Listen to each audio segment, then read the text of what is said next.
ले जा रहे हैं। पहले जोड़ो यात्रा किया था, भारत जोड़ो यात्रा, भारत न्याय यात्रा। बोल रहे हैं कि जो मोदी जी का 10 साल अन्याय वाला 10 साल था, जो महिलाओं पे अन्याय हुए हैं, दलितों पे, आदिवासियों पे अन्याय हुए हैं, उसको 2024 में, ये यात्रा के बाद 2024 में उखाड़ फेंकेंगे। देखिए, राहुल गांधी जी के बारे में मैं ज़्यादा टिप्पणी नहीं देना चाहूँगी, क्योंकि उन्होंने ऐसा कुछ किया नहीं है कि हम उनके बारे में बात करें। ना ही उन्होंने कंट्री को सर्व किया है। उनके जो एक परिवारवाद चलता आ रहा था, दशकों से उनके परिवार ने ही राज किया, वो चीज़ वो लोग प्रूव नहीं कर पाए हैं। वो एक देश प्रेम वो प्रूव नहीं कर पाए। जो आरोप आप महिला हैं, ये जो महिलाओं पे जो अत्याचार का आरोप लगा रहे हैं, महिलाओं पे अन्याय हुआ है 10 सालों में मोदी सरकार में, ये जो आरोप लगा रहे हैं राहुल गांधी जी, ये ट्रिपल तलाक जो मोदी जी ने हटवाया है, क्या वो अन्याय है? क्या वो महिलाओं पे अन्याय हो रहा है?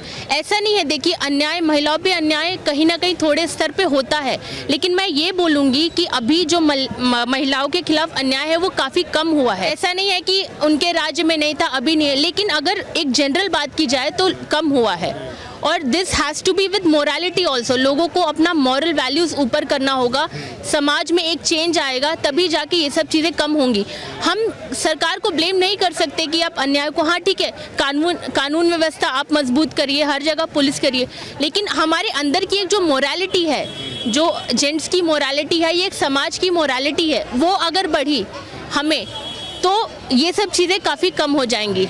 और लग रहा है इस यात्रा के बाद, पहले भारत जोड़ो यात्रा किया था दक्षिण से लेके उत्तर तक, कन्याकुमारी से कश्मीर तक, अब भारत न्याय यात्रा कर रहे हैं आपके मणिपुर से लेके मुंबई तक, ईस्ट टू वेस्ट 6000 किलोमीटर से भी ज़्यादा चलेंगे राहुल गांधी जी। लग रहा है 2024 में एक माइलस्टोन होगा, एक बिग इम्पैक्ट पड़ेगा 2024 के लोकसभा इलेक्शन। जी नहीं, मेरे हिसाब से तो उनका ये इतना जो ये जितने किलोमीटर चलने वाले वो व्यर्थ जाने वाला है, क्योंकि मोदी जी ने सबको क्लीन बोल्ड कर दिया है। योगी जी के राज में जो भी डेवलपमेंट हो रहा है, आप देखिए अयोध्या में एयरपोर्ट हो, रेलवे स्टेशन हो, विद इन 3 इयर्स वो पूरा काया पलट हो गया है वो अयोध्या का।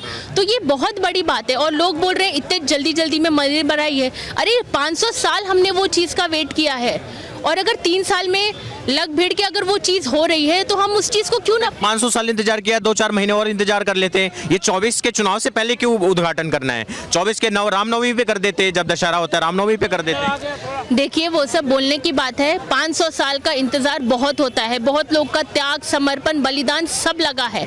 और अगर वो अपने कार्यकाल के दौरान अगर ये चीज़ वो करना चाहते हैं तो मुझे उसमें कोई प्रॉब्लम नहीं दिखती है। ये कोई चुनावी ये नहीं है। मोदी जी का विजन इज़ वेरी क्लियर।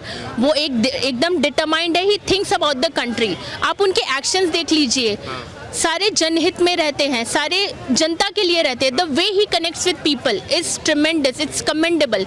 उनके जैसा आज तक ना नेता था ना कोई होएगा। और ये जो तानाशाही का आरोप लगा रहे हैं खासतौर से कांग्रेस पार्टी कि एक तानाशाह बैठा हुआ है देश के अंदर, वो अपने हिसाब से सब कुछ कर रहा है और 10 साल से वही सत्ता चला रहा है, और 2024 में उस तानाशाह को उखाड़ फेंकना है। अभी मुझे एक बात बताइए, अगर वो तानाशाही करते, अगर वो डिप्लोमेट होते, अगर वो देश सही से नहीं चला रहे थे, लोग उनको दूसरी बार क्यों चुन के लाते?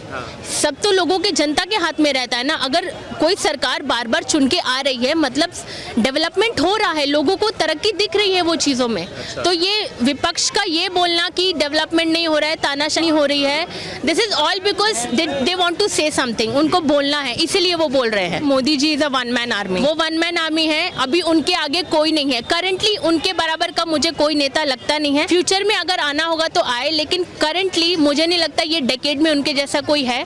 अगर उनके बाद कोई है वो योगी जी हैं, ठीक है। तो एक चीज़ बोली जाती है, अगर आप सही होते हो तो आप अकेले रहते हो, पूरी दुनिया आपके विरुद्ध हो जाती है।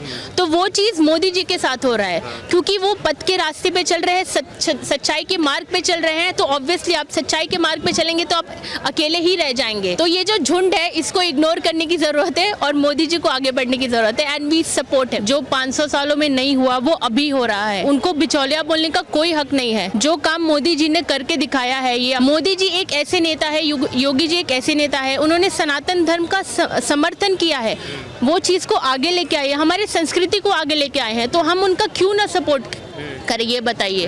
तो ये सब जो ढकोसलेबाजी ये लोग जो बोल रहे हैं कि हमें न्योता नहीं मिला, हमें ये नहीं मिला, this is pure nonsense. These people are jealous, inferiority complex है और फ़र्क नहीं पड़ता क्योंकि देश की जनता ने उन्हें एकदम कट ऑफ कर दिया है। 2024 में लिख के लीजिए, मोदी जी के अलावा, योगी जी के अलावा और कोई नहीं आने वाला है, क्योंकि उन्होंने हमें 500 साल से जो हम हिंदू, हम जो सनातनी जिस क्षण की प्रतीक्षा कर रहे थे वो उन्होंने हमें दिया है। तो हमें इस चीज़ के लिए बहुत गौरवान्वित महसूस करना चाहिए। आपको लग रहा है विपक्ष कहीं ना कहीं गलती कर रहा है? जो कांग्रेस पार्टी इतनी पुरानी पार्टी है, ये मंदिर के न्योतों को ठुकरा के कहीं ना कहीं गलती कर रहा है? बिल्कुल जी, उनको जो 10-12 वोट मिलते थे अभी वो भी नहीं मिलेंगे। एटलीस्ट वो वहाँ पे जाते, वो सम्मिलित होते हुए चीज़ों में। ठीक है, उनके राज्य में ये चीज़ नहीं हुई, बट एटलीस्ट वो अपनी उपस्थिति, अगर अपना प्रेजेंस जो है वहाँ पे मार्क करते तो वो बहुत बड़ी चीज़ होती। लोग भी एक्नॉलेज करते कि वो आए हैं यहाँ पे, तो लोगों का थोड़ा सम्मान उनको मिलता।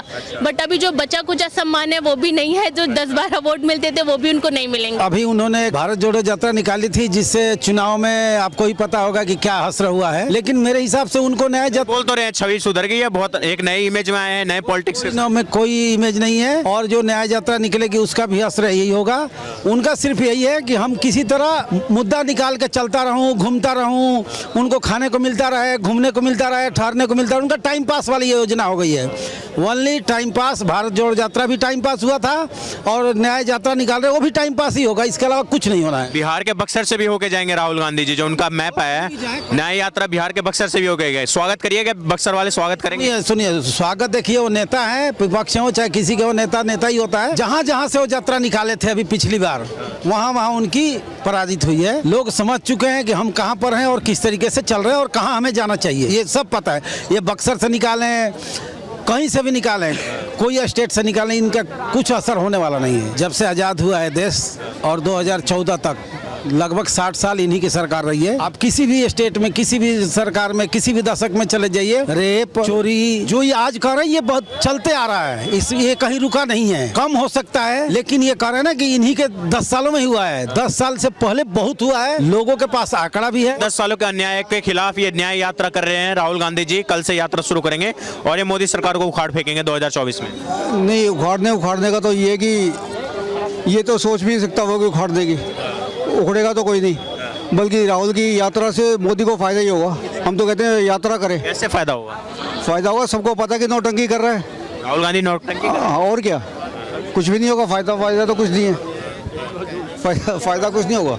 नहीं, बोल रहे हैं कि मैं जो 10 सालों में अन्याय हुआ है, अन्याय हुआ बताता नहीं, अन्याय क्या हुआ? अन्याय ये हुआ है कि महंगाई बढ़ गई है, बेरोजगारी बढ़ गई है। तो 10 सालों में सैलरी कितनी बढ़ी है वो नहीं पता? सैलरी भी तो बढ़ी है, महंगाई तो बढ़ी, महंगाई बढ़ी। ये नकार क्यों रहे हैं, माने जाने से मना क्यों कर रहे हैं? कौन? ये कांग्रेस वाले जो बोल रहे हैं कि हम नहीं जाएंगे। अपोजिशन है, जो रूलिंग पार्टी होती है उसका तो अपोज कर रही है उनको। नहीं बोल रहे कि मैं राम मंदिर के उसमें जो न्योता हो रहा है, न्योता मिला उनको, उसको ठुकरा दिया उन लोगों ने। हाँ, तो उनकी मर्जी, वो तो वोट लेना चाहते हैं दूसरों के। अच्छा, वोट लेने जाते हैं। ये जो दावे किए जा रहे हैं भारत जोड़ो यात्रा के बाद, अब ये भारत न्याय यात्रा जो हो रहा है, भारत टूटे कब है जो जोड़ेगा? भारत टूटा ही नहीं। नफरत भर दिया लोगों के मन के अंदर, मोहब्बत की दुकान खोलूंगा मैं। कहेगी मोहब्बत कुछ नहीं, मोहब्बत है ही सबकी। दुकान क्या खोल दी है? तेरी तो दुकान बंद है, इनकी दुकान बंद है भाई साहब। कुछ नहीं, ऐसी नौटंकी है, कुछ नहीं है। हाँ, नौटंकी है पूरी। से मत बोलिए, इतने बड़े पार्टी के नीटे हैं, आने वाले भविष्य के प्रधानमंत्री हो सकते हैं। नहीं हो सकते, कभी नहीं तो होंगे भाई साहब, कभी नहीं होगा। प्रधानमंत्री का भी होगा ही नहीं। राहुल गांधी में कैपेबिलिटी नहीं देखते हैं? नहीं है। जो मन में आता है वो बोलते हैं, बात करने की तमीज नहीं है उसमें। ऐसे जोर से बोलना कि ये चोर है, ये कोई तमीज होती है क्या? ये इतना बड़ा पॉलिटिकल लीडर है, सब कुछ है ना, तो ऐसे कोई तमीज थोड़ा होती है बात करने की। आदमी थोड़ा बात करने का वो तो हो, सलीका तो होता है ही नहीं। क्या लग रहा है कहाँ कमी रह रही है? ये 10 सालों से प्रयास कर रहे हैं ये राहुल गांधी जी में, और कांग्रेस के पॉलिटिक्स में कहाँ कमी रह रही है? कमी ये रह रही है कि 70 साल में और अब में देखो 10 साल में जो प्रगति हुई है इंडिया की, है ना, वो 70 साल में कभी नहीं हुई वैसी। वो तो बोल रहे देश को डुबा दिया, जितना संपत्ति कांग्रेस ने बनाया था वो सब बेच दिया। 2013 की बात है, तब मनमोहन सिंह ने कहा था कि हमें एक नॉर्मल जेट खरीदने की हमारी औकात नहीं है, हमारे पास पैसा नहीं है, पैसा पेड़ों पे नहीं उगता। इन्होंने आते ही राफेल का ऑर्डर दे दिया और एडवांस में पेमेंट करी है। फिर पहले आर्मी वाले कितने खुश हैं, और आप जाके देखो क्या कहते हैं इसका नाम, अरुणाचल वगैरह। भाई साहब, सड़कें टूटी हुई थी सैकड़ों किलोमीटर की, आजकल 6-6, 7-7 लेन की सड़कें बना रखी है वहाँ पर, पक्की सड़कें। आर्मी फटाफट पहुँचती है चाइना के बॉर्डर पे। पहले क्या था, सड़कें 70 साल में टूटी हुई सड़कें तो बनाई नहीं गई। आप देख के आए हैं अरुणाचल प्रदेश? हाँ, देख के आए हैं। क्या करते हैं आप? मैं तो रिटायर हो गया, नौकरी में था मैं, किस चीज़ के नौकरी? बैंक में था। बैंक में, अरुणाचल प्रदेश। नहीं, मैं दिल्ली का ही पैदाइश है मेरी। और आप देख के आए थे अरुणाचल प्रदेश? हाँ, घूम के आए, और क्या। एक और आरोप लगाया जाता है कि मोदी जी जो हैं वो तानाशाही कर रहे हैं, हिटलरशाही कर रहे हैं देश के अंदर। ये अन्याय इतना बढ़ गया देश के अंदर कि एक आम इंसान अच्छे से जी नहीं सकता, न्याय के साथ जी नहीं सकता। यहाँ आपको लग रहा है कि जी नहीं सकते? इतनी खुशहाली है, सब कुछ है, बढ़िया चल रहा है, कैसे नहीं जी सकते? सैलरी क्या थी 15 साल 10 साल पहले, आज क्या सैलरी है? भाई देखो, विपक्ष तो आरोप लगाएगा ही लगाएगा, इनकी अच्छी बातों में भी लगाएगा, बुरी बातों में भी लगाएगा, चलता है ये तो। धन्यवाद हमसे बात करने के लिए।